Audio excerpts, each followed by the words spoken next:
comme ça. Alors, il existe une association qui s'appelle le Père Noël du lundi, dont la vocation est d'aider les enfants malades et qui travaille en bonne collaboration avec, entre autres, le Centre hospitalier général de Roanne. Et ils ont décidé ensemble de travailler à l'amélioration de la santé des enfants par le biais de l'équithérapie. Je suis président de l'association depuis 22 ans. Une association qui a été créée au mois de mars 1991. Elle a donc eu 31 ans lundi. Le nom, c'est le Père Noël du lundi. Et pourquoi le Père Noël du lundi? La personne qui a créé l'association au mois de mars 1991 était coiffeur de métier. Donc, comme tous les coiffeurs, bien sûr, son jour de repos, c'était le lundi. Et nous avons créé l'association et quelques temps après, au bout de plusieurs lundis qu'il visitait les hôpitaux, il y a un enfant qui était là depuis très longtemps et qui lui dit « Mais toi, tu es le Père Noël du lundi ». Le nom nous a bien plu, c'est pour cela que l'association porte ce nom.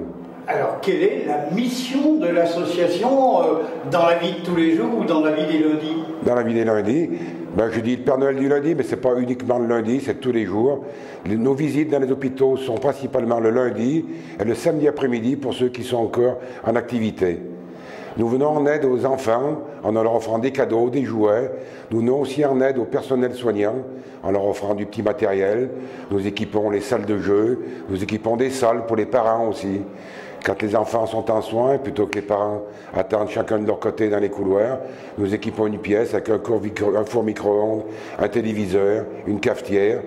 Nous équipons aussi les chambres de téléviseurs, ainsi que les salles de jeu. Nous équipons aussi les couloirs avec des décorations signalétiques pour que les enfants puissent se repérer de façon plus facile. Nous équipons aussi des salles de soins. Des salles de soins, bien souvent, ce sont des dalles blanches au plafond. C'est anxiogène, c'est stressant pour les enfants. Nous les avons décorés par un artiste peintre, M. Gaubourg, qui travaille sur tous les hôpitaux de France, et qui est dans une salle de soins, en principe, il décore 8 dalles. Ça peut être un labyrinthe, un rébus, ça emmène les enfants dans des rêves, dans des histoires, ça détourne leur attention, et ça se passe très très bien. Des anecdotes que je me rappellerai de toute ma vie, oui.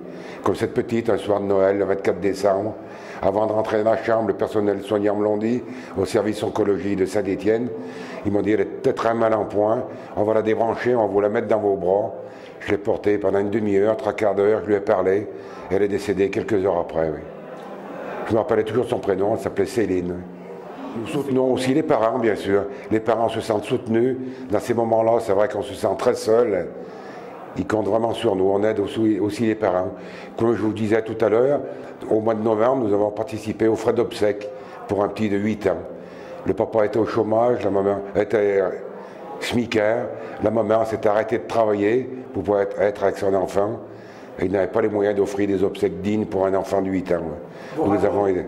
Vous racontez une anecdote avec la Turquie également? Ah oui, pour une jeune adolescente de 16 ans qui avait un cancer en phase terminale. Je suis rentré dans sa chambre, je lui demande, il dit « Qu'est-ce qui se ferait vraiment plaisir comme cadeau ?» Alors elle me dit « Si vraiment on voulait me faire plaisir, ce que j'aimerais, c'est revoir ma grand-mère avant de mourir. » Mais ses parents étaient au chômage, la grand-mère habitait au fin fond de la Turquie. À ce qu'a fait l'association, il a financé le voyage de la grand-mère, qui n'était pas très cher, je peux vous dire la somme, 356 € aller-retour. Elle est venue passer les 2 derniers mois avec sa petite fille en France. C'était vraiment un cadeau très émouvant. Oui. Et une chose très très importante que j'ai oublié de vous dire tout à l'heure, c'est que dans l'association, nous sommes tous entièrement bénévoles et que nous ne demandons aucune indemnité. Il y a exactement 95% du budget qui arrive aux enfants malades. Les 5% manquants, ce sont des frais compressibles, c'est-à-dire les frais de fonctionnement, l'eau, l'électricité et les assurances.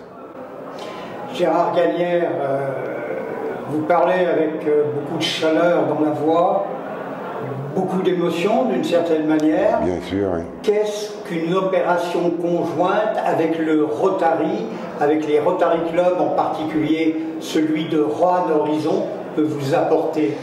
Ça nous apporte une aide financière vraiment énorme. Pour pouvoir équiper tous ces poneys, ces chevaux dans ce centre équestre, nous-mêmes, nous n'aurions peut-être pas pu. Sans l'aide du Kiwani, du Rotary, ça n'aurait pas été possible. Je les remercie d'avance, au nom du Père Noël du lait, bien sûr, de tous les enfants hospitalisés. Des séances d'équithérapie, je pense que c'est très très important pour la santé morale de l'enfant et pour sa santé en général. Ça change la vie des enfants. Nous le faisons déjà depuis des années, mais de façon moins importante. Oui. Mais ça marche très très bien. Nous avons aussi des séances avec toutes sortes d'animaux, des chiens, des chats, des poules, et ça marche très très bien, oui. Tout ce qui touche les animaux avec les enfants, c'est incroyable. Tous des animaux qui sont les fidèles compagnons de l'homme, et particulièrement des enfants. Et particulièrement des enfants, oui. Si, mais avec les enfants, ça a toujours été un plaisir. Je ne vous l'ai pas dit non plus, mais nous consacrons une journée ou deux par semaine pour présenter l'association dans un groupe scolaire. Nous allons de l'école maternelle jusqu'à la fac, l'IUT, essayer de sensibiliser les enfants, leur apprendre ce que veut dire le mot solidarité. C'est très très important et ça marche très très bien avec les enfants. Nous avons beaucoup de retombées. Oui. J'ai consacré déjà la moitié de ma vie pratiquement au Père Noël du lundi, mais vous savez, c'est une récompense, on n'attend aucun retour et tout, mais je dis souvent avec mon épouse, financièrement parlant, nous ne sommes pas riches, mais dans notre tête et notre cœur, nous le sommes vraiment. Oui. Le jour où on quittera ce monde, on le quittera l'esprit tranquille. Aider les autres pour nous, on est né pour ça, je pense. Un véritable esprit rotarien, servir d'abord pour le bien des autres. Voilà, c'est ce que vous dites, c'est vrai, c'est la vérité. Vraiment l'esprit rotarien, oui.